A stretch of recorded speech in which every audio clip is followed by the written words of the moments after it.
ආයිබෝන් කියලා පිළිගන්න ඔයාලා හැමෝම අපේ රස YouTube channel එක නරඹන්න ඇවිල්ලා ඉන්න. ඉතින් වෙනද වගේම අද මම ලෑස්ති වෙන්නේ අපේ ගමේ පහසුවෙන් හොයාගන්න පුළුවන් ඒ වගේම අඩු මුන්දලට වෙළඳපොලෙන් මිලදී ගන්න පුළුවන් කොස්.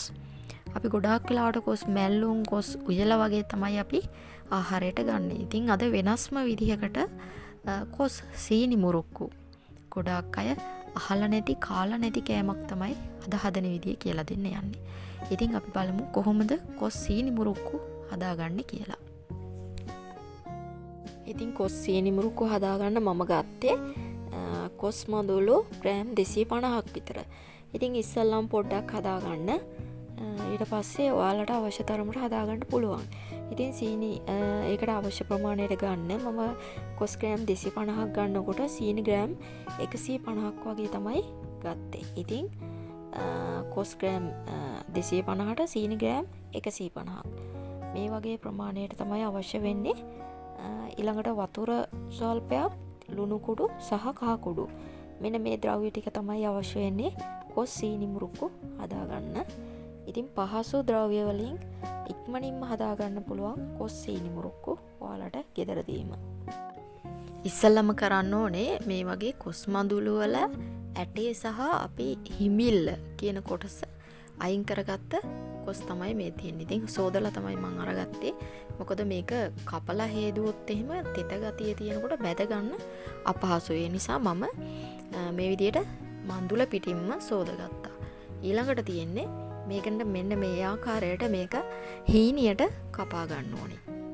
මේ විදිහට හීනි කැබලි වලට කපා ගන්න ගොඩක් හීනියට. ඒ වගේ කපාගෙන ඉවරයි මම දැන් කොස් ටික ඔක්කොම මේ තියෙන්නේ කපාගත්ත කොස් ටික. ඊළඟට කරන්නේ මේ කපාගත්ත කොස් ටිකට ලුණු කුඩු තේ හැන්දකුත් ඒ වගේම කහ කුඩු තේ හැඳි කාලකුත් දාලා මේක හොඳට කලවම් කරගෙන මිශ්‍ර කරගන්න ඕනේ. හරි. දැන් ඒක පිළියෙල කරගෙන ඉවරයි. ඊළඟට තියෙන්නේ මේක ගැඹුරු තෙලේ බැද ගන්නයි. ඒකට මම තාච්චියක් ලිපේ තියලා මේ විදිහට තෙල් දා ගන්නවා. තෙල් දාගෙන ස්ටේනර් එකකුත් ගන්නවා මේ ටික බැදලා දාගන්න.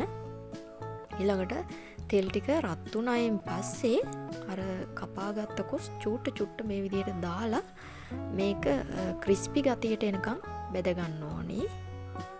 දැන් මේක හීනියට කපලා තියෙන නිසාත් මේකේ තෙත ගතියක් අන්තර්ගත නැති නිසාත් ඉක්මනට මේක බෙද ගන්න පුළුවන්. මේක විනාඩි 5ක් යනකොට මේ වගේ බ්‍රවුන් පාටට බෙදෙනවා.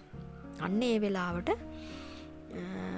මේ කොස් මදුරු ටික ස්ටේනරයට අයින් කරගන්න තෙල් එකෙන්.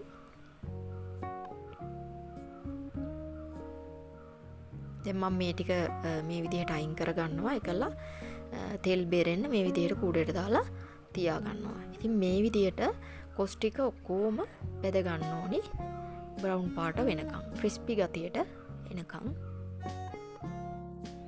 හරි. දැන් මම කොස් ටික ඔක්කොම බෙදගෙන ඉවරයි. ඔයාලට පේන ඇති මේක හොඳට ක්‍රිස්පි ගතියට තියෙනවා. මොකද හයියට තියෙන්න ඕනේ. එතකොටයි අපට කොස් මුරුක්කු හදාගන්න පුළුවන් ඉන්නේ. මේ වගේ පපඩම් ගතියට එනකම් හොඳට බෙද ගන්න. දැන් ඊළඟට මම මේකේ සීනි මිශ්‍රණය හදාගන්නයි යන්නේ. සීනි ටික දාලා මේක සීනි මුරුක්කු ගතියට පවුඩර් එකක් වගේ සීනි ඇලවෙන්න හදාගන්න විදිය අපි දැන් බලමු. ඒකට මම තාච්චියක් ලිපේ තියලා ඉස්සෙල්ලා ගත්ත සීනි ග්‍රෑම් 150ක ප්‍රමාණය තාච්චියට මේ විදිහට දාගන්නවා. දාලා ඊළඟට මේකට වතුර ස්වල්පයකුත් එකතු කරගන්නවා. වතුර එකතු කරනකොට ගොඩාක් වතුර එකතු කරන්න එපා. මේ වගේ ඒ සීනි ගත්ත කෝප්පෙන්ම තමයි මම වතුර දාගත්තේ. ඔයගොල්ලෝ දකින්න ඇති සීනිත් ඒ කෝප්පෙන් එකක් අරගෙන වතුරත් ඒ කෝප්පෙන් එකක් තමයි ගත්තේ. ඉතින් ඒ වගේ මෙෂර්මන්ට් එකකට ඔයගොල්ලෝ වතුර දාගන්න. වතුර ගොඩාක් දාගත්තොත් එහෙම ගොඩාක් වෙලා යනවා මේක උණු වෙන්න. ඊළඟට මේක දැන් කලවම් කරන්නයි තියෙන්නේ. සීනි ටිකත් එක්ක මේ වතුර ටිකත් එක්ක සීනි ටික මේ විදිහට කලවම් කරගන්නවා. මේකේ අර අපිට බ්‍රවුන් පාටක් අවශ්‍ය නැහැ. සුදු පාටට පුළුන් ගතියට තමයි මේක හදාගන්න ඕනේ. ඒ නිසා සීනි කර වෙන්න කලින් වතුරත් ඒ වෙලාවෙම මිශ්‍ර කරේ ඒකයි මම. ඉතින් මේක මේ විදිහට දැන් ගින්දර සාමාන්‍ය ගානට තියලා මේක පැණි එකක් වගේ හදාගන්න ඕනි. මේ බලන්න මම මේක පිළියෙල කරගන්න විදිය. ඉතින් මේ වෙලාවේ කලවම් කරන්න ඕනේ නැත්නම් මේක කැට ගහනවා. ඉතින් මේ විදිහට කලවම් කර කර ඉන්නකොට පෙන එනවා. පේනවා ඇති ඔයාලට. මේවා ඇවිල්ලා ඉවර වෙලා ඊට පස්සේ මේක ගොඩාක් පොටි ගතියට හැදෙනවා පැණි ටික. මෙන්න මේ වාගේ අවස්ථාවේදී තමයි එකතු කරන්න ඕන. තිත ගතිය ඔක්කොම අයින් වෙලා තියෙන දැන් සීනි වල පැණි ගතිය තියෙන්නේ. ඉතින් ඒ වෙලාවේ මම බැදගෙන තිබුණු කොස් ටික මේකට දාගත්තා. දාගෙන ඊට පස්සේ මේක ගින්දර ගොඩක් අඩු කරගෙන ලිපේ රස්නෙන් හරි කමන්නේ. ගින්දර අවශ්‍ය නැහැ මේ වෙලාවේ. ගින්දර දැම්මුත් එහෙම අර සීනි එක කළු පැහැගෙන වෙනවා. ඒ නිසා ගින්දර නැතුව තමයි මම ලිප ඕෆ් කරගෙන තමයි මේ වෙලාවේ මේක කලවම් කරන්නේ. ඉතින් කලවම් කර පොඩ්ඩක් නිවෙන්න තිබ්බහම මෙන්න මේ වගේ ක්‍රිස්පි ගතියට මේක හදාගන්න පුළුවන්. දැන් ලිප ඕෆ් කරගෙන මේ ලිපේ රස්නෙන් මේක මම කලවම් කරනවා. ඉතින් අදත් ඔයාලා මාත් එක්ක එකතු වෙලා අපේ රස YouTube channel එක නැරඹුවා. ඒ වගේම ගමී කෑමක් පොඩි ළමයි ආස විදිහට කොස් මුරුක්කු සීනි මුරුක්කු හදන විදිය බලාගත්තා.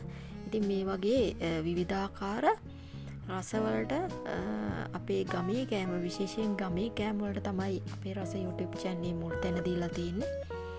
ඒ වගේ කෑම අපූර්ව විදියට හදන අපූර්ව ක්‍රම වලට හැමදාම බලා ගන්න පුළුවන්. පහතින් තියෙන bell icon එක ක්ලික් කරලා තියාගන්න. ඒ වගේම අපේ channel එක අපේ රස YouTube channel එක subscribe කරන්නත් අමතක කරන්න එපා. ඒ වගේම Facebook, YouTube ඒ වගේ හැම තැනකම අපේ රස YouTube channel එකේ වීඩියෝ නරඹන්න පුළුවන් ඔයාලට.